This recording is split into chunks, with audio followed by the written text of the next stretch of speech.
কবিতা থেকে। আমরা বাংলাদেশিরা অন্য যে কোনো সময়ের চেয়ে বড় বেশি ধর্ম আর রাজনীতি চর্চায় ইন্টারেস্টেড হয়ে উঠছি। অন্য কোনো প্রধান বিষয়ে এতটা ইন্টারেস্টেড হয়ে উঠছি না।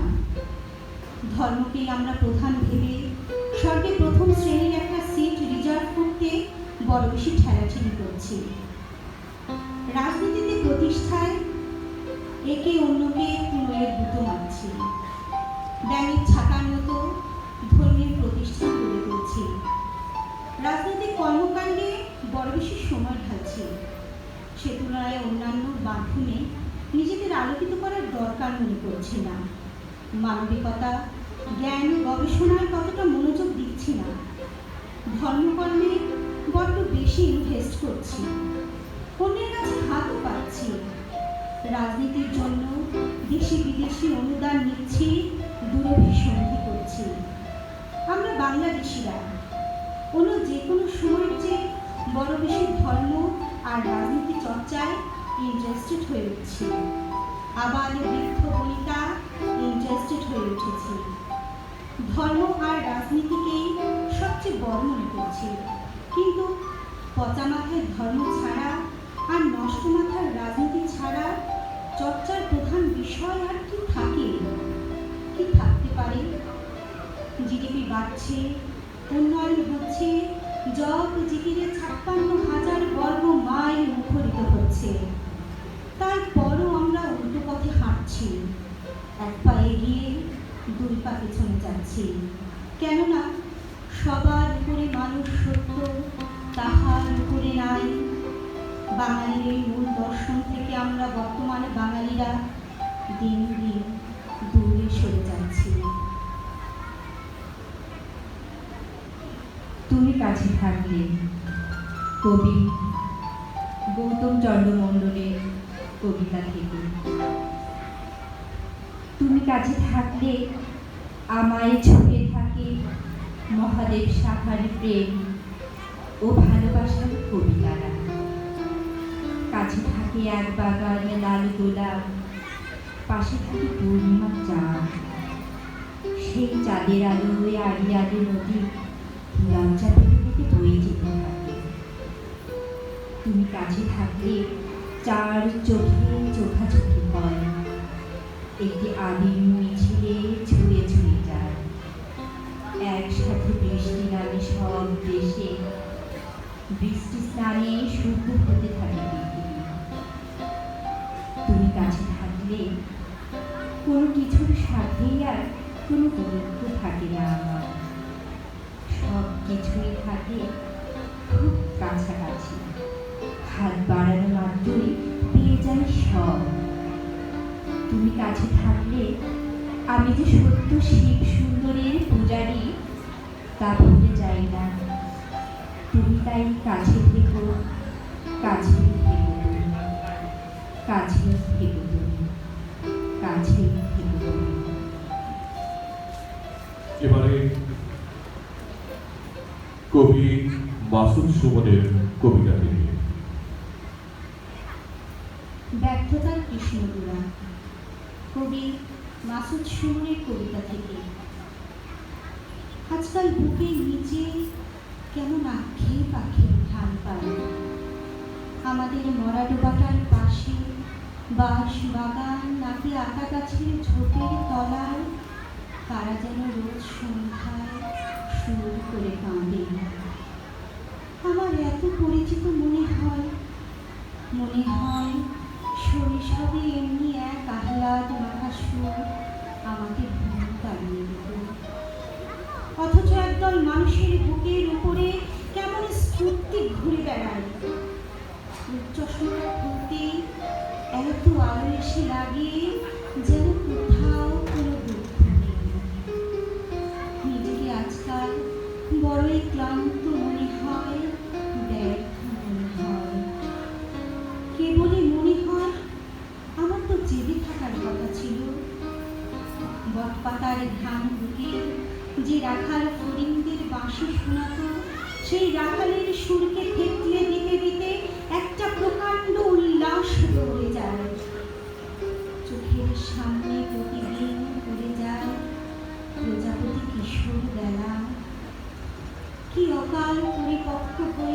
কাছে পঁচিশালি ধান নিয়ে ঝিম ধারা দুপুরে ঘুম চোখে চেয়ে দেখা ছাড়া আমার কাছে কোন প্রতিকার বেঁচে নেই। সম্মেলন কবি মাছুর সুমনের কবিতা থেকে। বন্ধুগণ, শান্ত হন দয়া করে, আর বিশ্বাস রাখুন আমাদের প্রতীক্ষায় রয়েছে উজ্জ্বলতর দিনেরা। সাদা তুলোর মতো যে মেঘগুলোকে দেখছেন, যারা মূলত নরম সুখে ভেসে বেড়াচ্ছে, তারা আমাদের থেকে খুব বেশি দূরে নয়। আপনারা চাইলে এই সমস্ত তুলতুলে দিনের ভেতরে ঢুকে যেতে পারি আমরা। আমাদের জন্য আনন্দ মুখর আর কল্যাণকর বিকেলটাকে ধরে রাখতে পারি। আপনারা নিশ্চয়ই চাইবেন আপনাদের সন্তানদের জন্য সবচেয়ে সবুজ আর শুভ্র সহ অবস্থানগুলোকে জমা করে রাখতে, যাতে তারা তাদের জীবনটাকে সত্যিকারভাবে উপভোগ করতে পারে। যেমন হরিণেরা এক ফুল থেকে আর এক ফুলে উড়ে উড়ে বেড়ায়। বন্ধুগণ, আমি কোনো বসি নই, কোনো ঐশী বাণীও নেই আমার কাছে। আমি শুধু স্মরণ করিয়ে দিতে চাই যে সুমহান সম্ভাবনা নিয়ে আপনারা ঘুরে বেড়াচ্ছেন এবং যার সম্পর্কে আপনারা অবগত, তার সৎ ব্যবহার করুন, ধৈর্য ধরুন, শুধু বিবেকবানের মতো চিন্তা করুন। যে ভ্রাতৃত্ববোধ আপনাদের হৃদয়ে নিয়ে রয়েছে, তাকে জাগরুক রাখুন। এই শান্ত বিকেলের মতোই উদ্ভাসিত হয়ে উঠব আমরা, কেননা আপনি, আমি এবং আমরা মিলে মূলত আমাদের পৃথিবী। এবারে কবি সঙ্গীতা মণ্ডলের কবিতা থেকে। অবুঝ প্রেম কবি সঙ্গীতা মণ্ডলের কবিতা থেকে। যে ভালোবাসা বোঝে না, তাকে ভালোবাসতে নেই। তারে কোনোদিন ভালোবাসলে কষ্টের তোরা থরে থরে পাবে উপহার। তার চেয়ে নির্লিপ্ত থাকো, লিপ্ত হো না ভালোবাসায়। কষ্ট যদি থাকে জলাঞ্জলি দাও আপন মনের সায়রে। তবু তারে দিতে যেও না কিছু, বুঝবে কিসে? যারে তুমি ভালোবেসে ক্লান্ত পথিকের ন্যায় বসে আছো পথের কোণে, অথবা মাতাল কোনো যুবকের ন্যায় ছন্ন ছাড়ার ভূমিকায় দিবানিশি কাটাচ্ছ হেথায় বোথায়। বুঝবে না, সে বুঝবে না। যে তোমার অভিমানের মূল্য দিতে জানে না, কোনো কালেই সে তোমারে বুঝবে না। অথবা উল্টোটাও হতে পারে, যখন সে তোমারে একটু একটু বুঝবে, তখন হয়তো তুমি একটু একটু করে পেছনে চলে গেছো। তার বাহু কোনো মতে তোমারে আর আটকাতে পারবে না।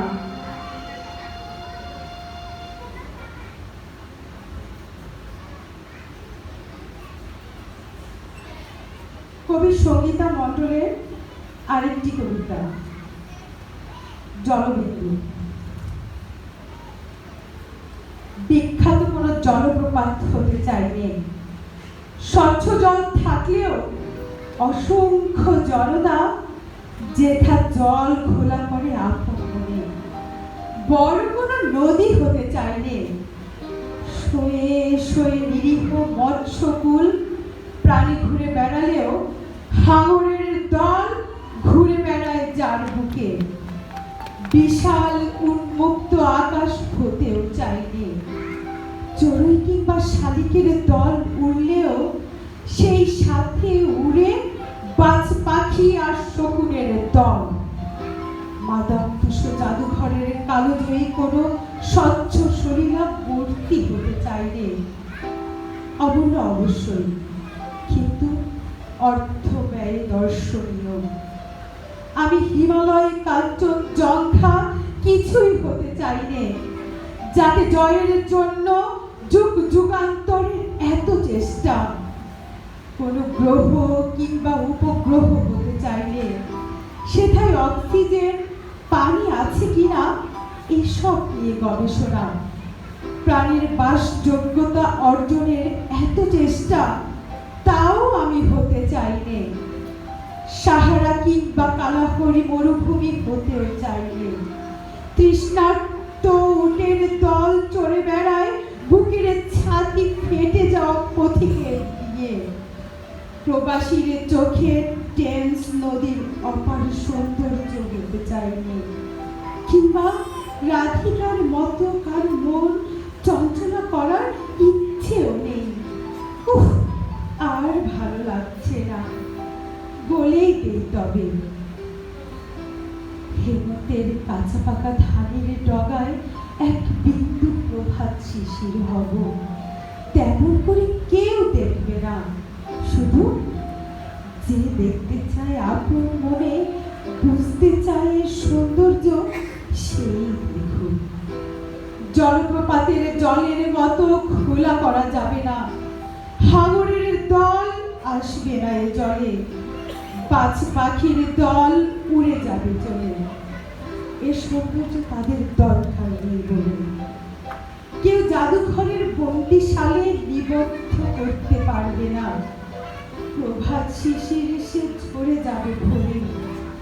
জয়ের জন্য যুগ যুগান্তরের চেষ্টা লাগবে না। কোনো এক হেমন্তের দিনে কাঁচা পাকা এলোমেলো ধানের ডগায় পাবে আমারে। তৃষ্ণা যদি থাকে অফুরান, নিমেষে উধাও হবে। ফাটবে না বুকের ছাতি, শান্ত ভরে প্রকৃতির বুকে ধানের ডগায় তৃষ্ণার্ত পথিকের জন্য স্থির রব আমি। টেমসের সৌন্দর্য টেমসের কাছে, দূর প্রবাসীদের কাছে ধানের শীষের এক ফোঁটা জলের মতো আপন হব। উতলা করব সৌন্দর্য আমার, রাধিকার মতো চিত্ত হবে শান্ত। ভুলে যাবে ব্যথা বেদনা আমাকে ছুঁয়ে, হোক না তা ক্ষণিকের তরে। এবারে কবি হাসান মাহবুবের কবিতা থেকে। কবি হাসান মাহবুবের কবিতা থেকে। তোমাদের বন্ধু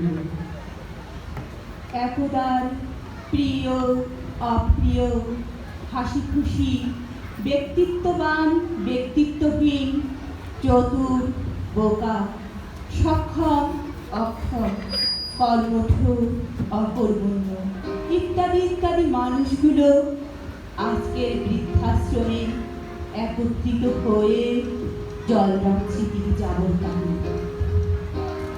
শৈশব কৈশোরের মধুমাখা মধুক্ষণ, তারুণ্যের ঘোর লাগা সময়, যৌবনের হিসেবি বেহিসেবি মুহূর্ত। এরপর ছিন্ন বিচ্ছিন্ন গল্পের এক পর্যায়ে ধীরে ধীরে বাক্সবন্দি জীবনযাপন। এখানে মানুষগুলো প্রায় একই রকম, ঝুলে পড়া কাল, ক্ষীণ হয়ে আসা দৃষ্টি, রুগ্ন মন শরীরকেও হার বানায়। বাহ্যিক বিমল স্বস্তিতেও গ্রাস করে অসীম শূন্যতাবোধ। তাদের শূন্যতাবোধ অদৃশ্যে টিকে থাকে। দুর্বোধ্য অস্পষ্ট এই বোধের বোঝা ধীরে ধীরে নেমে যায় নির্বম ভাবে পৃষ্ঠায়। জন্মান্তরে নানা বন্ধনে কোনো সংজ্ঞা থাকে না তখন। কবি হাসান মাহবুবের আর একটি কবিতা, রঙিন পত্রিকার ছাই রং খবর। ছাই রং পত্রিকার পাতা কালের আবর্তে জল জল করে উঠেছে মোহিনী বর্ণে দৃষ্টিকারে রোজ রোজ। দেশ, অর্থনীতি, খেলাধুলা, প্রযুক্তির নানাবিধ খবরে ঠেসে থাকে আদি অন্ত। নিত্যদিন অজস্র খবর, ঘটনার ছড়াছড়ি, রং বেরঙের মানুষ, পোশাক, চরিত্রের বাড়াবাড়ি। তবু যেন লুকচুপ হয়ে আল গছিয়ে ঘরে ঢুকে বিস্তর হয় অপরাধ বোধ। রক্তের ভাজা গন্ধ নিয়ে পড়ে থাকতে চাই একটু আরামে। দুর্ঘটনায় এখন প্রাত্যহিক ঘটনা। আজ নিমতলি তো কাল চুরিহাট্টা, এপার টাওয়ার, গুলশান মার্কেট, অলিগলি, বস্তি, দোকানপাট, বসত বাড়ি সবই এখন আগুনের মুখে। হাসপাতালে আপাত নিরাপদ বিছানাও তাড়িয়ে দেয় আগুন আগুন করে। পত্রিকাগুলো খুব বিব্রত হয়ে ঘরে ঢোকে। এই তো সেদিনও সারা দেশে 7টি গণধর্ষণ, সড়কে গেল 17 প্রাণ, সুবর্ণার সারা দেহ ঝলসে গেল ছিঁড়ে। অপহৃত শিশু রতনের লাশ পাওয়া যায় ছোপের পাশে। ঘাতক চাকায় পিষে যায় শরীর, পরিপাটি স্কুল ড্রেস রক্তে ভিজে একাকার। পত্রিকা পাঠে জানা যায় এদেশে এখন যা ইচ্ছা যেমন খুশি করা যায়। নিজ স্বার্থ এখানে মুখ্য, আর যা আছে সেসব কর্তব্য নয়। জুয়ার জৌলুসে জল জলে জীবন, নীতির স্খলন সেও আপোষযোগ্য। পেঁয়াজের দাম বাড়ে আর আমরা লেস কাটারা মেনে নিই। কেউ কেউ ভাগিদার হয় লাভের ঘুরে। রঙিন পত্রিকা রং ধরে রেখেছে বুকের উপর, ভেতরটাই জীবন। হাহাকার হাহাকার হাহাকার। এবারে কবি ইয়াকুব খান শিশিরের কবিতা।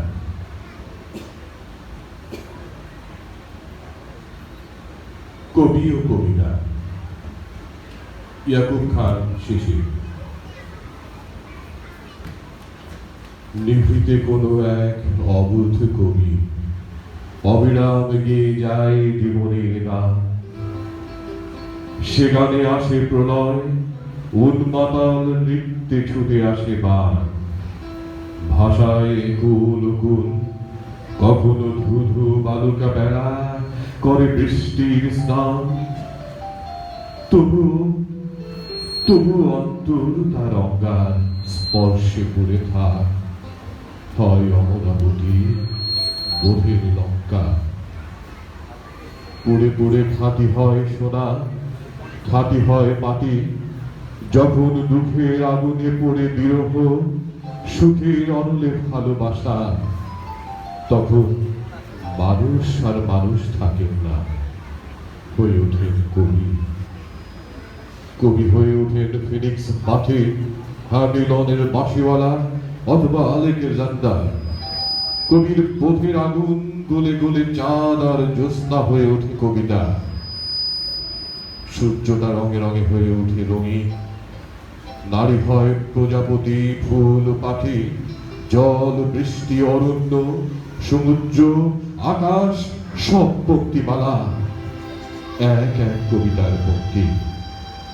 বাতাসের পাখনায় ভেসে পঙ্ক্তিমালা জড়ো হয় কবিদের মেলায়। নারী বরাবরই আপাদমস্তক কবিতা কবির কাছে। নারীকে মুখোমুখি রেখেই নতজানু কবি হয়ে ওঠেন নিপুণ ভাস্কর। দহনে যার পড়েছিল অমরাবতী, কবি সেই ছাই ভস্য থেকে জেগে ওঠেন। এখন সে বদলে যাওয়া মননে সৌন্দর্য পিপাসু এক স্রষ্টা। ভস্যের উপর দাঁড়িয়ে কবি ফের গড়ে অপসরী অমরাবতীর জীবনের গান। ঈশ্বরের বিপ্রতি এরা এক ঈশ্বর।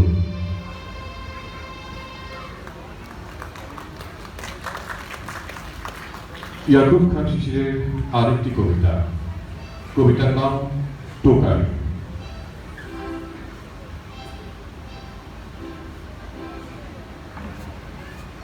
ঘৃণার জঠরে জন্ম নেয়া আমি একবার বাঁচি, নাম টোকাই। কোনো পদবি ছাড়াই শাকির, ঢাকার কোনো এক বস্তি। এখন মনে নেই, শুধু মনে আছে এই, যেখানে মানুষ নামের কিছু বালাই বাস করে জীবনের অভিশাপ গুণে, যেখানে নিত্য হাহাকার আর মৃত্যুর উৎসব লেগে থাকে, যেখানে সারাই বাজে না, বাজে কোড়াস বিলা। তারই এক কোণে বস্তির কোনো এক দায় অন্ধকার হাতে করে এসেছিল, অন্ধকারেই রেখে গেছে চলে, সেই থেকে অন্ধকারে আছে। বুভুক্ষ হয়েই জন্ম এই পৃথিবীতে আমার, জন্মেই খেয়েছি মাকে, ভয়ে পালিয়েছে বাপ, জোয়ান মরদ শিশু কোলে নিয়ে কাটাবে সে কি বাকিটা জীবন। শুনছিলাম আমার জন্মের রাতে মাকে খুব মেরেছিল বাপ। কেমন ছিল মা আমার, বাপটা জানা হলো না আমার। কাউকে দেখিনি আমি, তবু মনে পড়ে বেঁচে আছি তাদের ছাড়াই, কি আশ্চর্য ভাবে। মনুষ্য বলেই হয়তো ছুড়ে ফেলেনি কোনো বস্তি পাশে, বেঁচে আছি তাই। হাঁটতে শিখেছি যখন, তখন থেকে কিছু কাক আর কুকুর আমার সাথে। ডাস্টবিনে তিন প্রাণী ছাড়া কেউ যায় না কখনো। জীবনে একদিন খুব কেঁদেছিলাম, ডাস্টবিনে কোনো খাবার ছিল না সেদিন। আমি কুকুরের সাথে বহুদূর হেঁটেছিলাম উচ্ছিষ্ট ভোজে, সারাদিন অভুক্ত ছিলাম দুজন। এখন ডাস্টবিনেও কারাকারি, কুকুরও প্রতিদ্বন্দ্বী ভীষণ। আমি তো উচ্ছিষ্টেই খুশি ছিলাম, তবুও জুটেনি। যতটুকু মনে পড়ে তখন থেকেই নিবাস ফুটপাতে, ফুটপাতে থাকি। কষ্ট যায় একটু শীতের বৃষ্টিতে, তবুও কেটে যায়। সেই কবে থেকেই চলছি দুপায়ে, কড়া পড়ে গেছে তবুও অবিরাম হাতে। স্বপ্নাতীত মখমল জামা তে প্রসাধনে মন বসেনি আমার। কোনো লোভ স্বপ্ন ছিল না আমার, কোনো যন্ত্রণা পোড়ায়নি আমাকে। শুধু এক মুঠো ভাত, সাদা সাদা নরম তুলোর মতো, তারার মতো ছড়ানো ছিটানো। আমি কুকুরের সাথে কুকুর হয়ে থাকিয়ে দেখতাম সাজানো খাবার গুলো। হায় রে ক্ষুধা, অনন্ত ক্ষুধা আমার। ছিল না খাওয়ার অধিকার, তাই তাড়িয়ে দিয়েছে কুকুরের মতো কুকুরের সাথে। যতটুকু পথ হেঁটেছি আমি, কুড়িয়েছি অজস্র ঘৃণা, শুধু ঘৃণা আর ঘৃণা। মসজিদে, মন্দিরে, গির্জায় ঘৃণা চারপাশে, মানুষের চোখে, কুকুরের চোখে, কাকেদের চোখে। ঘৃণায় বেড়ে ওঠা এলোমেলো তরঙ্গবিহীন অনিকেত জীবন আমার। ঘৃণায় বেড়ে ওঠা এলোমেলো তরঙ্গবিহীন অনিকেত জীবন আমার। কবি গৌতম চন্দ্র মণ্ডলের কবিতা আবৃত্তি করেছে আশরাফুল শিমুল, খাদিজা রিপা। কবি মাসুদ সুমনের কবিতা আবৃত্তি করেছে আশরাফুল শিমুল, খাদিজা রিপা। কবি মাসুদ সুমনের কবিতা থেকে আবৃত্তি করেছে খাদিজা রিপা ও আশরাফুল শিমুল। কবি হাসান মাহবুবের কবিতা থেকে মুক্তা তালুকদার। কবি সঙ্গীতা মণ্ডলের কবিতা থেকে তামি, এবং কবি ইয়াকুব খান শিশিরের কবিতা থেকে আমি শাহাদাত হোসেন লিটন। শ্রোতা মণ্ডলী, এবারে আমরা শুরু করতে যাচ্ছি রবীন্দ্রনাথ ঠাকুরের চণ্ডালিকা নৃত্যনাট্যের অংশ বিশেষ।